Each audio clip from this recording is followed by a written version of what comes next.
Good morning students.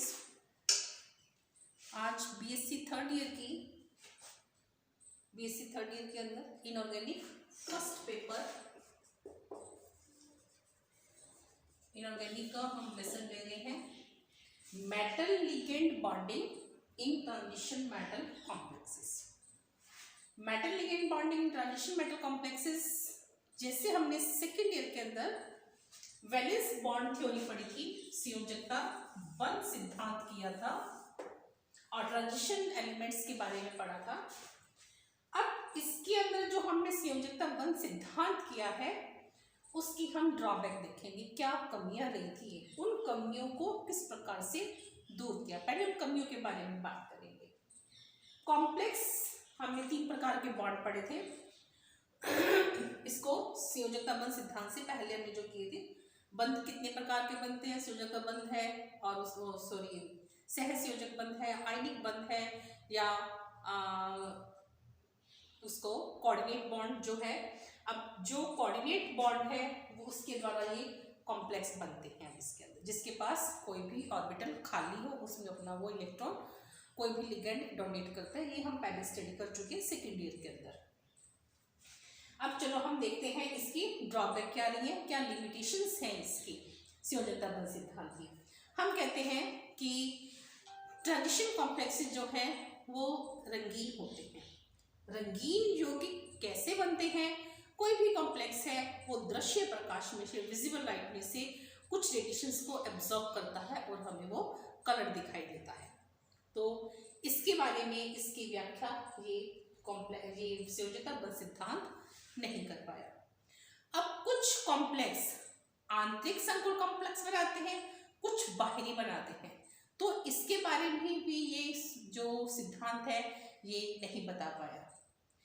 एक जो complex है वाटर मॉलिक्यूल के साथ, ये इसमें वाटर मॉलिक्यूल 4 जो है वो तो क्या है, एक ही प्रकार के बनते हैं, लेकिन 2 जो है इसकी आकृति जो वो डिस्टॉर्टेड होती है, विकृत होती है, लेकिन इसके बारे में भी ये सिद्धांत स्टडी नहीं कर पाया।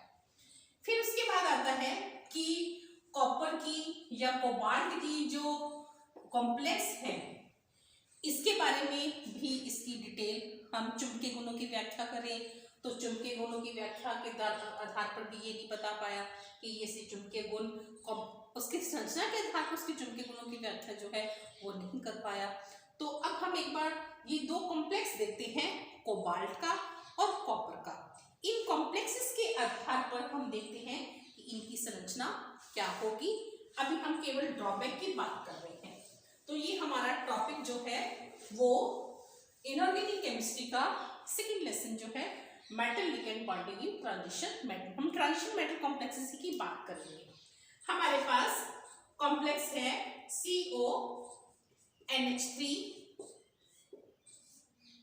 6, ये कॉम्प्लेक्स है। हम बात करते हैं कोबाल्ट के।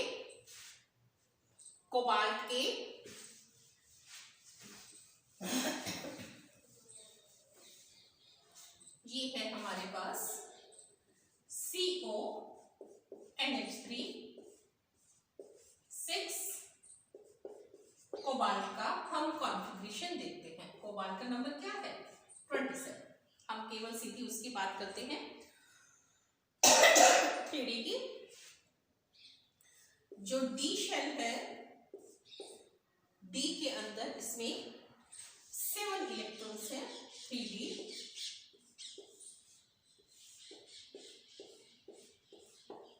7 4s 4p और ये है 4d। इसके कॉन्फ़िगरेशन के अंदर 3D 7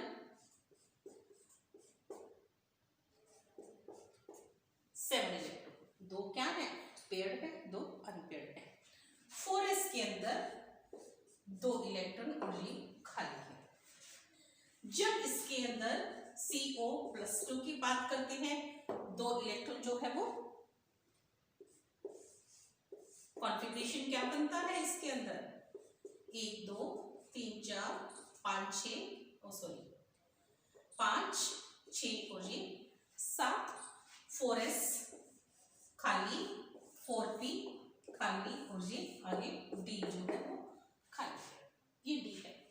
नेक्स्ट वन, अब जब इसके पास NH3 लिगेंड जब पास में आएंगे तब क्या होगा, इसके अंदर अमोनिया लिगेंड आने पर यहाँ पर कुछ चेंजेस आएंगे।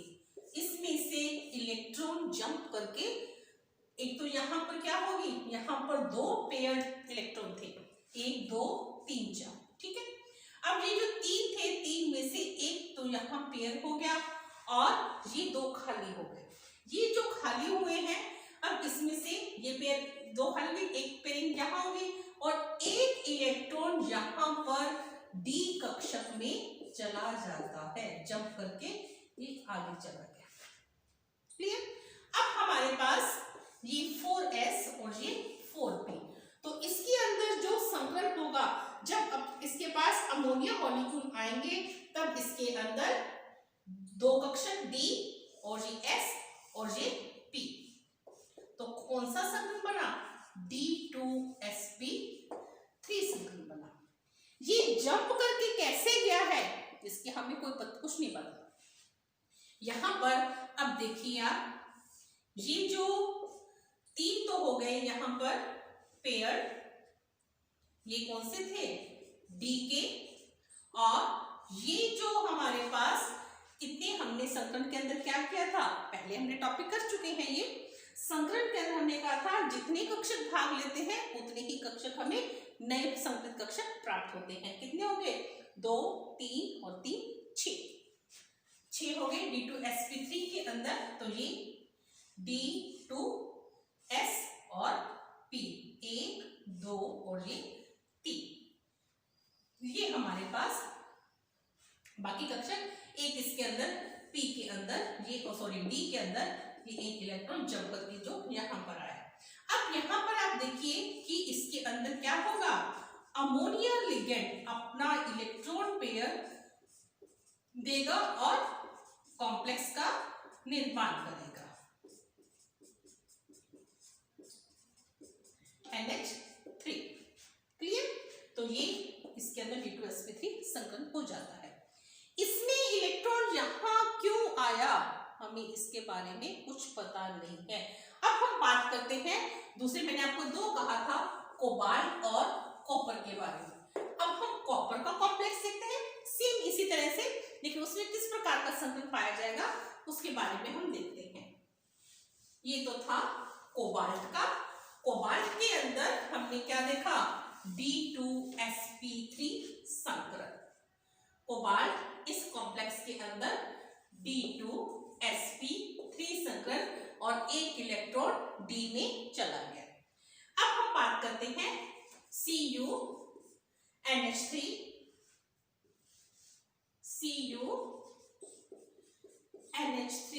कॉम्प्लेक्स 4, ठीक है। अब यहां पर अब हम देखते हैं कॉपर की कॉन्फ़िगरेशन के बारे में। कॉपर का कॉन्फ़िगरेशन, D के अंदर कितने इलेक्ट्रॉन होंगे, 10 इलेक्ट्रॉन, 3D, 1 2 3 4 5 6 7 8 10। 4s के अंदर ये जब हम कॉन्फ़िगरेशन देखते हैं तब उसके अंदर देखा था जो फुल फील्ड और हाफ फील्ड और वैकेंट ऑर्बिटल्स हैं वो स्टेबल होते हैं। तो यहाँ पर क्या है, इसके पास एक इलेक्ट्रॉन, और ये नेक्स्ट हमारे पास कौन सा है, P, और ये कौन सा है, D। नेक्स्ट की बात करें तब, अब यहाँ पर हमारे पास इसकी Cu+2, तब यहाँ पर क्या होगा, इसमें D के अंदर 1 2 3 और ये 4, ये 8 इलेक्ट्रॉन। यहां पर जो 2 इलेक्ट्रॉन थे, क्योंकि हम +2 इसकी देख रहे हैं दोनों की, तब यहां पर एक इलेक्ट्रॉन S में से और 2 इलेक्ट्रॉन इसमें से चले जाते, जैसे मर्जी मान लीजिए इसको। हमने एक इलेक्ट्रॉन यहां पर क्या होगा, जंप करके इस p ऑर्बिटल के अंदर आ जाएगा।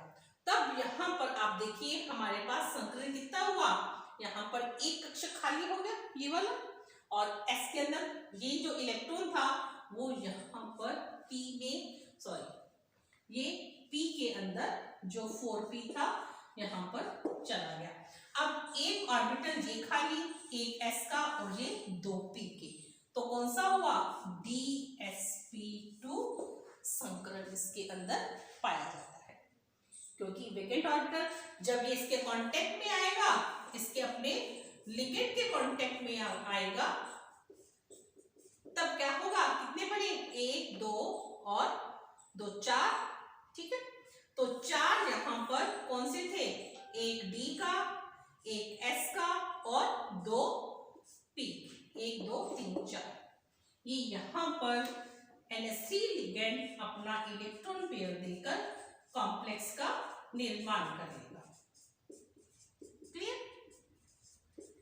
अब उसमें हमने देखा D2sp3 संकरण था, एक इलेक्ट्रॉन D कक्षक में चला गया। यहाँ पर हमने देखा कि एक इलेक्ट्रॉन P कक्षक में चला गया, दोनों के अंदर एक एक अनपेयर्ड इलेक्ट्रॉन है। इसकी व्याख्या ये VBD नहीं कर पाया भी ऐसा क्यों हुआ, इनको ऊर्जा कहां से मिल गई कि ये इलेक्ट्रॉन जंप करके कोई D में जा रहा है, कोई P में जा रहा है, इसकी व्याख्या ये सिद्धांत नहीं कर पाया। ठीक है, हम कमियों की बात कर रहे हैं। एक कमी नेक्स्ट इसके अंदर थी कि कॉम्प्लेक्स जो है निकल कॉम्प्लेक्स, निकल अपने लिगेंड के साथ जब अमोनिया के साथ